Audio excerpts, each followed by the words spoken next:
گر گیا. Shit, یہ تین ابھی جو گھوم رہے تھے. یہ لائٹ چل.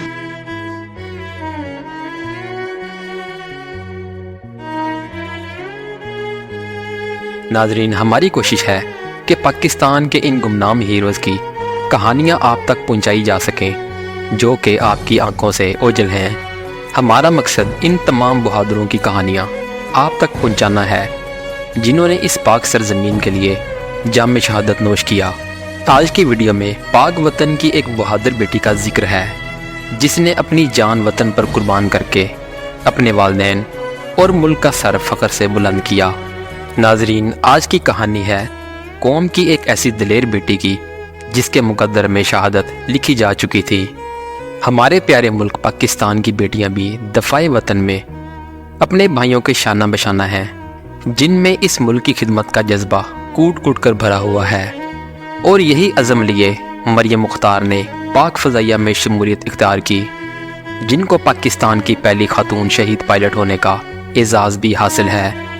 18 مئی 1992 کو شہر قائد میں پیدا ہونے والی اس بچی کا نام اس کے والد نے حضرت مریم کے نام پر رکھا. ناظرین، یہ کسے خبر تھی کہ یہ بچی اتنی نیک ثابت ہوگی کہ اس کے نصیب میں پاک فضائیہ کی پہلی شہید پائلٹ خاتون ہونے کا اعزاز لکھا جائے گا. پاک فضائیہ کی پہلی خاتون پائلٹ مریم مختار نے ابتدائی تعلیم ملیر کینٹ کے اسکول اور کالج سے حاصل کی اور سول انجینئرنگ میں ڈگری حاصل کی. ایک فوجی گھرانے سے تعلق رکھنے کی وجہ سے مریم مختار میں ملک و قوم کے لیے کچھ کر دکھانے کی امنگ موجود تھی. ان کے والد کرنل ریٹائرڈ مختار احمد شیخ کا تعلق بھی پاک فوج سے ہے اور وہ بھی اپنے ملک کے لیے بے شمار خدمات سر انجام دے چکے ہیں. مریم اپنے والد کی وطن سے محبت اور خدمت کے جذبے سے بے حد متاثر تھی. ناظرین، اس شاہین صفت بچی کو آسمان کی بلندیوں پر پرواز کرنے کا خیال اتنا دل اویز لگا کہ اس نے 6 مئی 2011 کو پاک فضائیہ کے 132ویں GD کورس میں شمولیت اختیار کر لی. تربیت کے دوسرے مرحلے میں مریم پاک فضائیہ کے ان جانبازوں کی صف میں شامل ہونے جا رہی تھی جنہوں نے 1965 اور 1971 کی جنگوں میں بہادری کی لازوال داستانیں رقم کی. مریم مختار نے بہادری کی ایسی تاریخ رقم کی جس کی مثال شاید ڈھونڈنے سے بھی نہ ملے.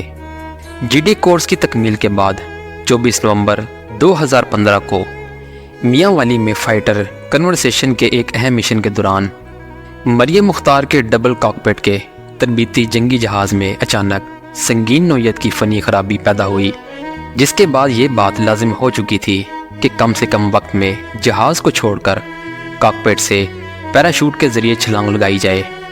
ناظرین، مریم مختار اور ان کے ساتھ جہاز میں سوار پاک فضائیہ کے instructor squadron leader Saqib Abbasi نے جنگی ہوا بازی کے ان ہنگامی اقدامات اور قوانین پر عمل بھی کیا. تاہم ہزاروں فٹ کی بلندی پر اڑنے والے تربیتی جنگی جہاز جو انتہائی تیزی سے اپنی بلندی کم کر رہا تھا، اسے انسانی آبادی سے دور لے جانے کا خیال بھی ان مشکل ترین حالات میں ان کے ذہنوں پر حاوی رہا اور ان کی کوشش تھی کہ جہاز کو انسانی آبادی اور کھیت کھلیان سے دور لے جایا جائے تاکہ قیمتی انسانی جانوں کو بچایا جا سکے. اور اپنی اس کوشش میں فلائنگ آفیسر مریم مختار کامیاب بھی ہوئی. لیکن ناظرین، اس انجیکشن کے نتیجے میں آنے والے زخموں کی تاب نہ لاتے ہوئے فلائنگ آفیسر مریم مختار نے جام شہادت نوش کیا اور پاک فضائیہ کی اس اہم نوعیت کے تربیتی مشن کا اختتام مریم مختار کی شہادت پر ہوا. ناظرین، اس بات کا خیال رہے کہ فائٹر پائلٹ مریم مختار کا شمار لڑاکا طیارہ اڑانے والی ان 5 خواتین میں ہوتا ہے جنہیں محاذ جنگ تک جانے کی اجازت تھی، جبکہ فلائنگ آفیسر مریم مختار نے دوران ڈیوٹی شہید ہونے والی پاک فضائیہ کی پہلی فائٹر پائلٹ ہونے کا اعزاز بھی حاصل کیا. حکومت نے ان کی خدمات کا اعتراف کرتے ہوئے تمغہ بصالت سے بھی نوازا. فائٹر پائلٹ مریم مختار شہید کی شہادت پر مریم کی والدہ کا کہنا تھا کہ شہادت کے روز صبح 9 بجے مریم سے ہونے والی آخری گفتگو میں مریم نے کہا، اماں اور بابا، میری فلائٹ ہے، اگر میں آ گئی تو فون کروں گی، اگر میں نہیں آ سکی تو آپ لوگ سمجھ جانا. یہ الفاظ وہ ہر فلائنگ میں کہا کرتی تھی. مریم کے والدین کا مزید یہ کہنا تھا کہ کہ مریم نے ہمارا اور اس قوم کا سر فخر سے بلند کیا ہے اور ہمیں اپنی اس شہید بیٹی پر ناز ہے۔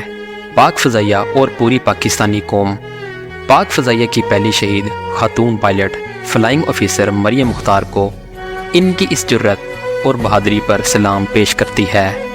پاکستان زندہ باد، پاک فوج زندہ باد۔ ایسی مزید انفارمیٹیو ویڈیوز دیکھنے کے لیے ہمارے چینل کو لائک اور سبسکرائب کریں۔ اپنا بہت سا خیال رکھیے گا۔ اللہ حافظ۔